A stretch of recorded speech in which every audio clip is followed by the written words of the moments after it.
الحمدللہ رب العالمین والصلاة والسلام علی سید المرسلین اما بعد فاعوذ باللہ من الشیطان الرجیم بسم اللہ الرحمن الرحیم۔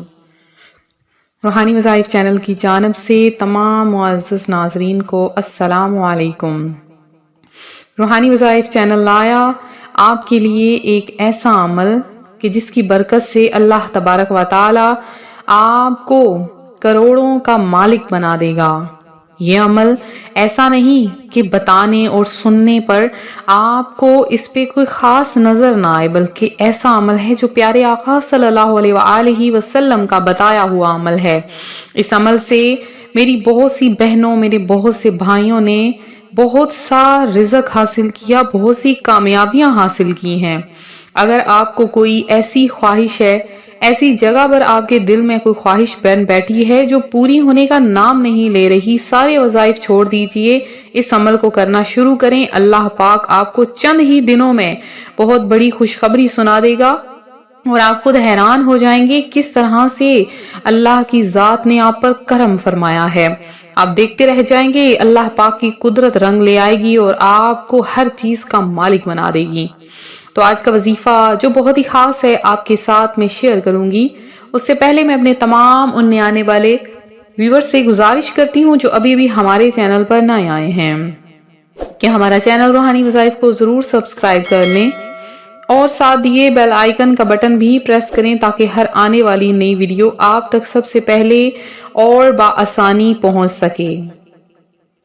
روحانی وظائف کے پیارے پیارے اور معزز ناظرین، نماز عصر کا ٹائم ایسا وقت ہوتا ہے جس کے بعد اگر کوئی دعا کی جائے تو قبول ہو جاتی ہے۔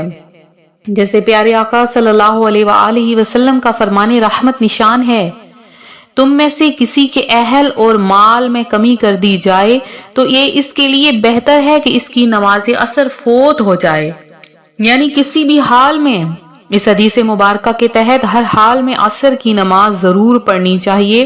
جو عصر کی نماز چھوڑ دیتا ہے اس کے مال میں بھی برکت نہیں رہتی۔ پیارے آقا صلی اللہ علیہ وآلہ وسلم نے فرمایا، ہرگز وہ آدمی جہنم میں داخل نہیں ہو سکتا جو سورج نکلنے سے پہلے یعنی فجر کی نماز اور سورج غروب ہونے سے پہلے یعنی عصر کی نماز پڑھے، اور جو شخص ہرگز جہنم میں داخل نہیں ہوگا وہ جس نے سورج طلوع ہونے سے قبل اور سورج غروب ہونے سے قبل نماز پڑھی، یعنی فجر اور عصر کی ان دونوں نمازوں کی کس قدر زیادہ فضیلت ہے کہ اس کا اندازہ آپ نہیں لگا سکتے۔ حدیث مبارکہ میں خود پیارے آقا صلی اللہ علیہ وآلہ وسلم نے نماز عصر کی فضیلت کے بارے میں بتا دیا۔ صحیح بخاری کی حدیث ہے، جس کی نماز عصر چھوٹ گئی گویا اس کا گھر اور مال سب لٹ گیا، اور قرآن پاک میں ہے کہ سب نمازوں کی حفاظت کرو اور خصوصاً درمیانی نماز کی۔ اور پیارے آقا صلی اللہ علیہ وآلہ وسلم کا یہ بھی فرمان ہے، جس نے ٹھنڈے وقت کی 2 نمازیں وقت پر پڑھی یعنی فجر اور عصر کی تو وہ جنت میں داخل ہوگا۔ اور میری وہ بہنیں، میرے وہ بھائی جو معاشی تنگی کا شکار ہیں، معاشی حاجت پوری کرنا چاہتے ہیں اور غربت و افلاس کا خاتمہ کرنا چاہتے ہیں، آپ چاہتے ہیں تمام معاشی مشکلات آسان ہو جائیں اور آپ کبھی اللہ کے سوا کسی کے محتاج نہ رہیں، تو یہ عمل ایسا ہے، اللہ تعالیٰ آپ کو اپنے سوا کسی کا محتاج نہیں کرے گا۔ آپ کی تمام حاجتیں، تمام دعائیں اس ایک عمل کے ذریعے پوری ہو جائیں گی۔ یہ عمل آپ نے پہلے بھی کیا ہوگا، لیکن آج اس عمل کا خاص وظیفہ آپ کے لیے لائی ہوں۔ آپ نے اس وظیفے کو ہرگز مس نہیں کرنا۔ یہ وظیفہ اس لیے لے کر آئی ہوں تاکہ آپ لوگ اس عمل کو کریں اور اس عمل سے زیادہ فائدہ حاصل کر سکیں، اور اللہ تبارک و تعالی اس عمل کی برکت سے آپ کو ڈھیروں کا مالک بنا دے۔ لیکن اپنا وظیفہ شروع کرنے سے پہلے آپ کو ایک بات بتاتی چلوں، اگر آپ چاہتے ہیں آپ کے رزق میں برکت ہو، آپ کے گھر میں بہت زیادہ رزق آنا شروع ہو جائے، آپ کے مال میں برکت ہو جائے، آپ کے گھر میں جو آپ کے پاس رزق ہے اس میں کمی ہوتی جا رہی ہے، معاشی حالات تنگ ہو رہے ہیں، تو آپ نے ہر فرض نماز کے بعد، جب آپ فرض نماز پڑھ لیں تو ہر فرض نماز کے بعد آیت الکرسی ضرور پڑھ لیا کریں۔ تو اس طرح سے یہ ہوگا کہ آیت الکرسی ہر فرض نماز کے بعد پڑھنے سے اللہ پاک آپ کو آپ کے رزق میں برکتیں ہی برکتیں عطا فرما دے گا۔ اور آج کا جو وظیفہ ہے جو آپ نے عصر کی نماز کے اور مغرب کی نماز کے درمیان میں کرنا ہے، وہ بھی غور سے سن لیجئے کہ کس طرح سے آپ نے کرنا ہے۔ جب آپ عصر کی نماز ادا کر لیں، آپ اس عمل کو کوشش کریں کہ روزانہ کریں، اگر روزانہ نہ کر سکیں تو کم از کم 3 دن ضرور کریں۔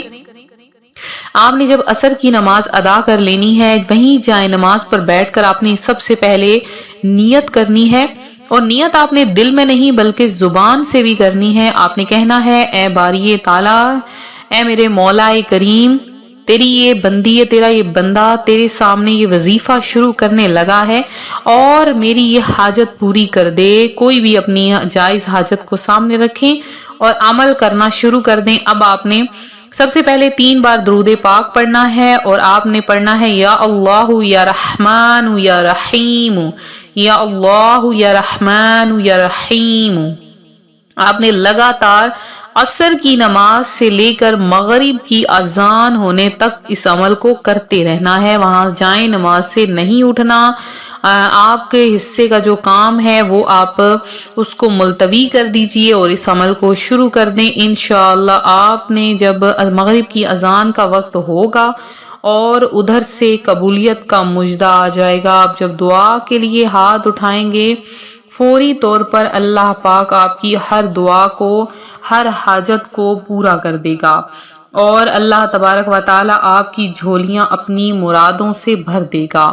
بہت ہی خاص ترین عمل ہے، اس عمل کو آپ ضرور کریں۔ انشاءاللہ عز و جل آپ کو اس کے فائدے اپنی آنکھوں سے نظر آئیں گے۔ اس وظیفے کو میرے جن بہنوں نے، میرے جن بھائیوں نے کیا ہے، اللہ پاک نے انہیں کروڑوں کا مالک بنا دیا ہے، اللہ تعالیٰ نے ان کی جھولیاں بھر دی ہیں۔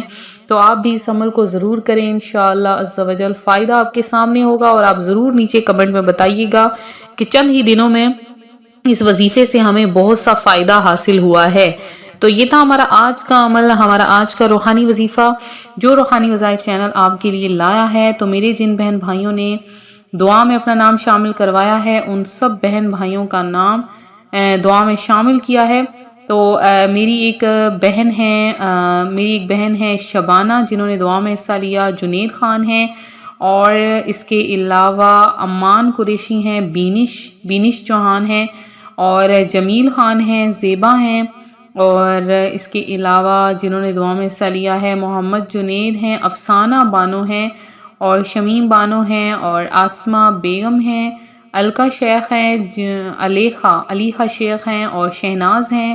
اس کے علاوہ فوزیہ ہیں، سید خالدہ ہیں، مہوش ہیں، یاسمین ہیں، اور ہارون احمد ہیں۔ اور جنہوں نے بھی دعا میں اپنا نام شامل کروایا ہے، اللہ پاک آپ سب کی تمام دعاؤں حاجتوں کو پورا کرے۔ ملتے ہیں اپنے اگلے وظیفے کے ساتھ، فی امان اللہ۔